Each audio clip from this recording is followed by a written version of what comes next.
Ladies and gentlemen, welcome to yet another RedGamingTed.com video, especially on the PlayStation 4. I am Crimson and I'm going to be giving you some information on what the developers are thinking about the PlayStation 4. And obviously this is fairly crucial since they're going to be actually creating the games that you and I are going to be loving and enjoying for the next several years after the console's release. Now, I've been fairly vocal in my criticisms with the PlayStation 3, and to a certain degree as well the Xbox 360. As I've said, nothing gets a free ride here. Both consoles had some issues in regards to the amount of memory. I've mentioned that before, and I've also mentioned that the PlayStation 3 had a fairly interesting design in terms of the memory distribution. As I've said before, developers weren't really happy with the non-unified approach. They weren't really happy with the memory bandwidth. The graphics system on the PlayStation 3 came under some criticism, and it also turns out that the CPU was a little bit trickier to program for than what they would have liked. Microsoft credit, it wasn't as bad to program for, but it had other limitations such as the disk space and the fact it didn't have a hard drive as standard. But anyway, that was then, as they would say, and this is now, and we are looking to the future, not at the mistakes of the past, at least not too much anyway. And one thing that I will say that many developers would be, well, agreeing upon actually, is that they have listened to the developers. In other words, they've actually sat down with them and said, hey, what do you want?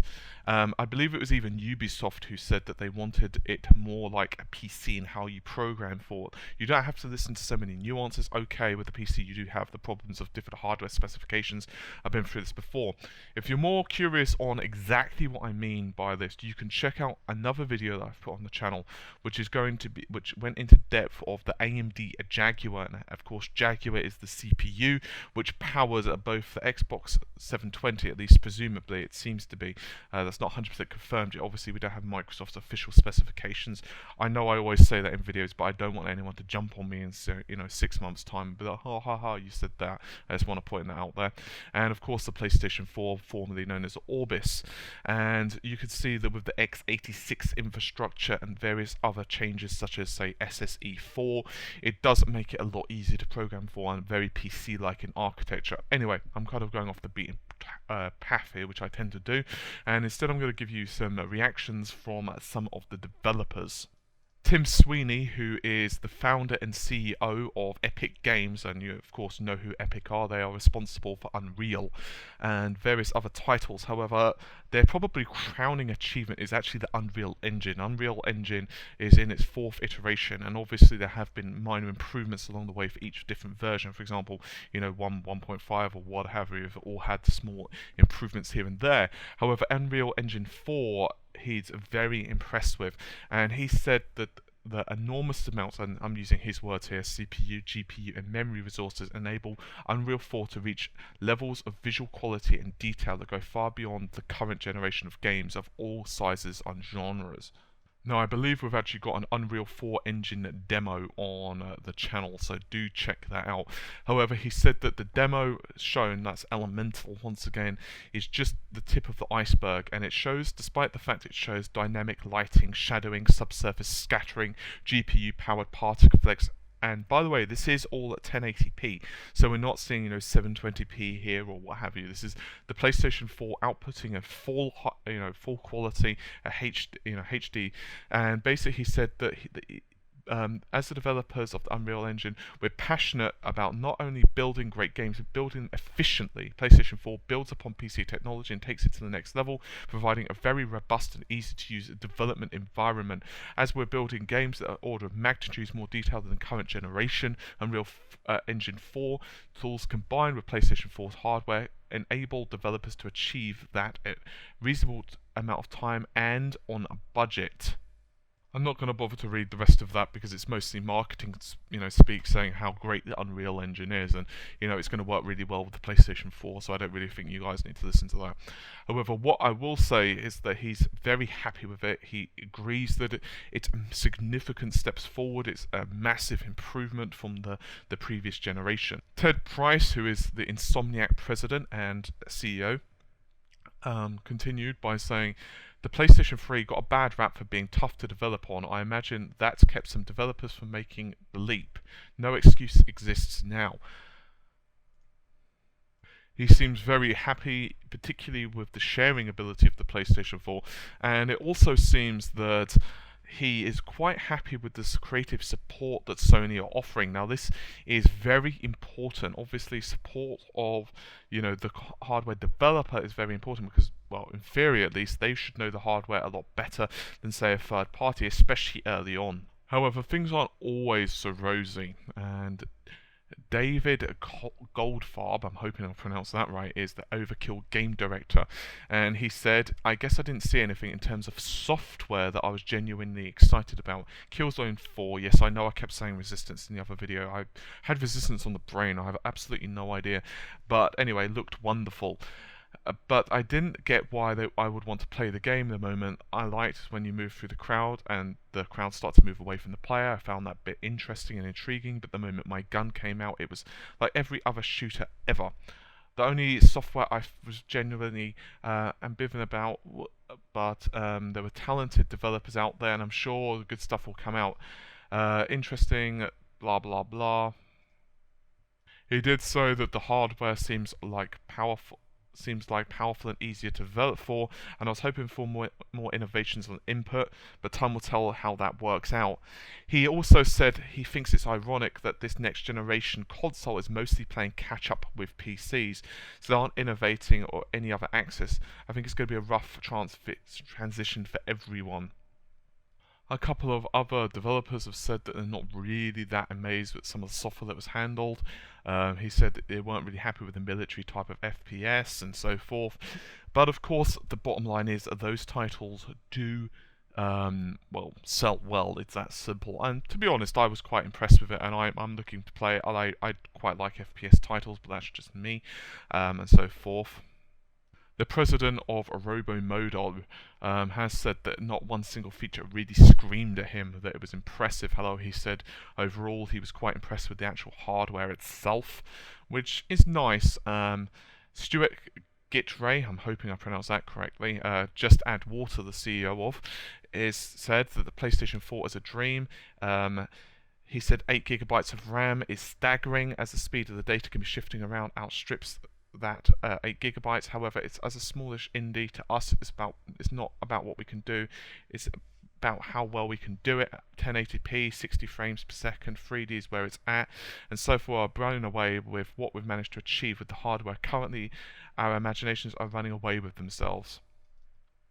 So of course, I'm not going to read every single quote because it's going to take me far too long, and I think it would kind of dilute my point. Developers are liking the PlayStation 4's hardware. There's no doubt about it. The PlayStation 4 hardware has gone under immense changes compared to that of the PS3. It's faster, it's easy to program for, which of course is one of the big things. It doesn't matter how good your hardware is. It doesn't matter how amazing it is above the competition. If no one can program for it, it just doesn't really work for you. The PlayStation 3 had some major issues there. Xbox 360, as I've said before as well, but not to the degree. Of course, as I've also mentioned before in a previous video, I believe it was the AMD Jaguar one, in terms of pure hardware, the PlayStation 4 and the Xbox 720 are not going to be as fast as a modern gaming system. You've got to bear in mind that modern gaming PCs now, you've got the Ivy Bridge and Sandy Bridge from, let's go with Intel. I'm just going to go with Intel just because it's easier, rather than jumping around from various CPU manufacturers. And of course, Haswell is being released soon as well. And those CPUs are ridiculously fast. Despite the fact they've got less memory bandwidth, they do have a lot more graphical memory. And that memory has got a lot of bandwidth anyway. What I'm basically trying to say to you is that hardware-wise, for the consoles, yes, it's a massive improvement, and it's going to mean a lot easier time to program for. But what I'm really excited about is the fact that the developers are happy with the hardware, and they are actually agreeing it's going to be a lot easier to port stuff between the PC, the PlayStation 4 and the Xbox 720 is probably going to be easy-ish too. The only thing that kind of worries me about the Xbox 720 so far, based upon the unsubstantiated reports, is simply the fact that it doesn't seem to have as much graphical oomph, shall we go with, as the PlayStation 4. That could mean some of the ports on the Xbox are going to be noticeably inferior to that of the Sony machine. It's also worth noting, of course, that while everyone's claiming 1080p and 60 FPS right this moment, that doesn't necessarily mean that it's going to be like that in, say, 3 or 4 years' time. Remember, most of the Xbox 360 games on launch were 720p, and that, of course, that was what Microsoft were aiming for at launch. Of course, there is a dashboard update, or there was a dashboard update, should I say, which did upscale games to 1080p. But bear in mind, that's not actually 1080p internally. There are a few exceptions, I believe, on fighting games, mostly 2D ones, that did actually render internally at 1080p. But it's just as simple as the fact that the console didn't have enough rendering power combined with memory to be able to really sustain that over the long haul. So what really happens is the console internally upscales that for you. So sometimes there's not actually really a point in 1080p or 720p, although technically speaking, generally the console does do a better job of upscaling than what your television does. Not all the time, but generally speaking, from say 720p to 1080p. Regardless, as I was saying, 720p was the standard for a while, and then that kind of started to slip somewhat, and there were certain games that run at like 600p, for example. So yeah, obviously the higher the graphical fidelity, and you can't really keep improving that, something has to give, and generally speaking on consoles it has to be the resolution. So in 3 or 4 years time, obviously, as developers become more and more handy with the hardware and keep pushing it, they're going to get to a point where they've used most of what the potential of the system actually is. I would have actually liked for them to say, hey, this is how far we're pushing it so far. It doesn't really seem that they're that forthcoming at the moment. I think it's for a couple of reasons. Obviously, they don't really know all of the tricks yet to the console, and obviously they've not really had that long with it.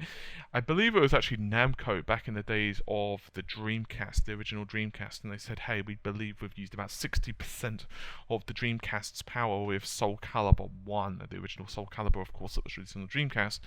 But that was kind of an arbitrary figure, and I never really believed it as such, because you don't know if you're going to find much better programming techniques. I remember the PS3 was constantly revised on just how far they could push the hardware. Of course, now they've kind of gotten to the as far as they can push it kind of thing. Although God of War is looking very impressive, I must say.